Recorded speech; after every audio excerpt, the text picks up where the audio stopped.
Assalamualaikum warahmatullahi wabarakatuh. Ya, hari ini kita akan belajar sedikit berbeda ya. Kalau misalkan biasanya itu kita belajar data terstruktur gitu. Kali ini data yang tidak terstruktur gitu ya. Ini data teks gitu. Dia klasifikasi berita meskipun nanti akan jadi data terstruktur gitu ya. Nah, jadi awalnya datasetnya seperti ini. Ada kategori, kemudian ada sumber dan juga ada isi beritanya seperti apa. Kalau kita lihat dulu, ternyata eh, ada 10.000 entry data dengan tidak ada missing value satupun gitu ya. Jadi oke, kita aman gitu dari missing value. Kemudian kita coba hapus aja lah sumbernya gitu ya. Kita hapus. Kemudian kita lihat per kategorinya seperti apa. Dan ternyata dia distribusinya merata gitu. Di sini ada 5 kategori gitu ya, yakni teknologi, tajuk utama, showbiz, kemudian olahraga dan juga hiburan gitu.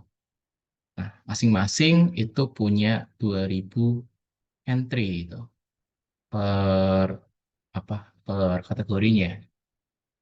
Ya, kemudian kita lakukan praproses data atau preprocessing data gitu ya. Di sini pertama untuk prosesnya itu kita kecilkan dulu teks-teksnya, kemudian kita hapus ya, kayak misalkan ada eh, link, kemudian ada link atau URL gitu ya. Kemudian ada angka, kemudian ada tanda baca, itu kita hapus, kemudian kita eh, mutation juga, kemudian kita eh, membuat tokenisasi di sini, kemudian kita filter gitu ya. Token itu kita pakai stop word dengan dari sastrawi bahasa Indonesia karena beritanya adalah berita bahasa Indonesia ya di sini. Beritanya berita bahasa Indonesia, maka kita pakai bahasa Indonesia. Meskipun tidak menutup kemungkinan di dalamnya ada kata-kata berbahasa Inggris, tapi kita asumsikan bahwa menggunakan bahasa Indonesia saja untuk stop word remover-nya. Kemudian reminisasi, kemudian ya sudah seperti itu kita buat nama baru, plain text gitu ya, jadi seperti ini. Misalkan ini huruf kapital, ya jadi kecil itu kan.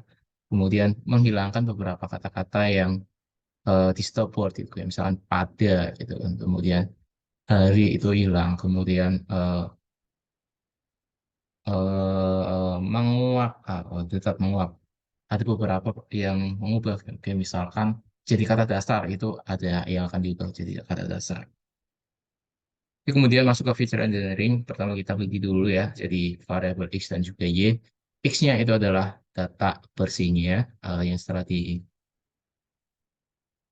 preprocessing tadi, kemudian kategorinya adalah Y-nya adalah kategori gitu. Kemudian feature engineering di sini menggunakan TF IDF di sini ya. Di sini saya menggunakan FDF dengan Unigram 1,1. Kita hitung jumlah fiturnya ada berapa? Ternyata ada jumlah 74.786 fitur gitu. Wah, banyak sekali gitu ya. Nah, kemudian kita coba intip ada apa aja fiturnya, ada ini AA, kemudian AAA, dan selanjutnya sampai di sini ada satuan ini mikrometer gitu ya.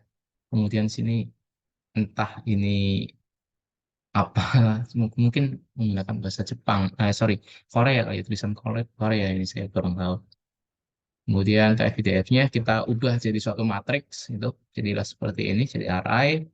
Kemudian kita feature selection, di sini akan digunakan square gitu ya. Nah, di sini digunakan square, kita ambil 5.000. Kenapa 5.000? Sebelumnya sebenarnya saya sudah buat simulasi, saya akan di share screen. Di sini sebenarnya saya sudah eh, pakai beberapa fitur gitu dari mulai 1.000, 2.000, 5.000 sampai dengan 10.000. Kemudian ternyata hasil yang terbaik untuk pembagian training testingnya itu dari 0,2 sampai dengan 0,3. Jadi 0,2, 0,25 sampai 0,3. Modelnya tadi yang dibuat ada tiga, yakni multinomial F bias, eh, SVC, sebenarnya linear SVC, kemudian random forest. Yang terbaik ya, itu sebenarnya di sekitaran ini. Untuk training ya, kalau di training itu sebenarnya terbaik itu ini ya. Kemudian kalau misalnya kita lihat di testingnya itu jadinya ini.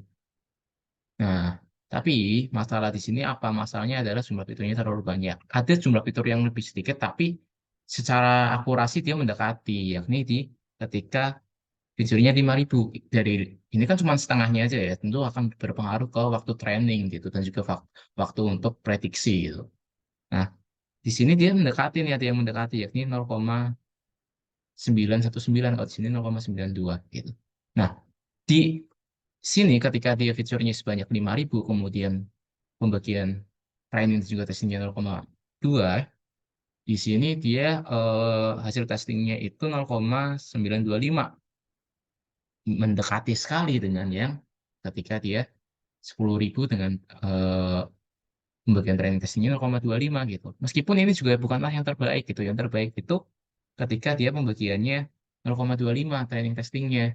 Tapi kalau misalnya kita lihat bagian sini di modul trainingnya itu dia malah turun dari 0,919 menjadi 0,916.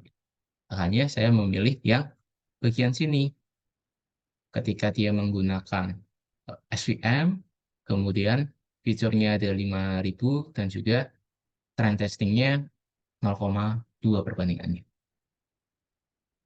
Oke, kita kembali ke Google Collaboratory-nya. Jadi saya pilih di sini K-nya itu sama dengan 5.000. K-nya ini bisa setting ya, terserah teman-teman mau diubah juga silahkan, mau cari yang lebih maksimal lagi bisa silahkan. Oke, kemudian eh, kita buat new feature gitu ya, kemudian kita buat jadi data frame, kemudian transfer speed tentunya kita bagi 0,2 ya, 0,2 dan speed 42, kemudian kita pakai ini, oh ini speednya belum dipakai nanti ya. Ya, di sini saya menggunakan 3 model sebetulnya ya. Jadi ada multinomial naive Bayes, kemudian SVM, lebih tepatnya adalah linear SVC, bukan SVM SVC biasanya kan seperti itu, bukan, tapi linear SVC, kemudian ada random forest classifier. Oke, kemudian kita validasi dengan key force validation, membagi jadi 5, kemudian random 42. Oke, kita lihat waktu latihnya, waktu prediksinya, kemudian nilai dari validasinya, dan juga rata-rata dari nilai validasinya. Serta tak lupa juga ada standar deviasinya. Nah, misalnya kita lihat di sini, waktu yang paling cepat untuk waktu latih itu si multinomial naive Bayes gitu ya. Dia paling cepat disusul dengan si linear efficiency ini. Tapi si random forest, dia ini kali-kali lipat nih, sekitar 40 kali lipat lebih lama daripada yang lain gitu. Si linear SVC maupun si multinomial bias gitu. Dia sangat lama gitu. Meskipun untuk waktu prediksinya dia ya masih cepat lah ya, masih di bawah 1 detik gitu. Tapi tentunya ini lebih lama, jauh lebih lama daripada 2 model yang lain. Meskipun dia akurasinya sebenarnya cukup bagus gitu ya. Dan jika dibandingkan dengan yang lain ya meskipun kalah gitu ya, tapi ya masih oke lah gitu. Jadi sebenarnya di sini jelas ya menang, cukup menang telak sebenarnya si linear SVC ini. Nah kemudian kita buat convention matrix dan juga classification reportnya ya. Di sini eh, kita lihat untuk data testingnya seperti apa hasil prediksinya. Kemudian ini ya terlihat di sini untuk multinomial naive Bayes itu akurasinya 0,9075. Kalau misalkan si linear SVC itu 0,925, dan random forest 0,065. Jelas kalau dilihat dari semua jenis ini ya, metrik akurasi, akurasi maupun precision, recall, dan juga F1 score-nya, itu si linear SVC itu yang terbaik gitu. Dan dia juga tadi memiliki waktu yang cepat, meskipun masih kalah cepat dengan yang multinomial naive Bayes. Jadi dari sini bisa disimpulkan bahwa si si linear SVC ini adalah model yang terbaik saat ini, salah satu model yang terbaik, dan di sini si linear SVC ini bisa kita simpan, kemudian kita bisa deployment ke website atau ke aplikasi yang kita inginkan gitu. Nah, sebenarnya masih banyak sekali yang bisa dioprek dari sini ya, kayak misalkan feature seleksinya diubah jangan kayak VDF gitu, atau mungkin dari yang awalnya ya tadi kan Unigram gitu ya diubah jadi Bigram misalkan, dan lain-lain sebagainya, termasuk juga bisa eh, nambahin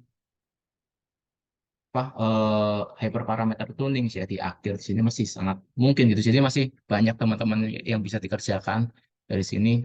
Untuk bisa lihat codingannya saya taruh di GitHub gitu. Dan mungkin untuk sedikit membanding gitu ya, di sini kan kita hasilnya sangat bagus ya, di atas 0,9 semua akurasinya gitu. Bahkan si linear SVC ini untuk data testingnya bisa sampai 0,925, dan untuk data trainingnya itu rata-ratanya 0,919. Ini lebih bagus ternyata daripada eh, jadi sumber awal dataset ini gitu ya, dia bikin model dengan LSTM. Itu akurasinya juga sekitar 0,9 sekian gitu, 0,90-an lah.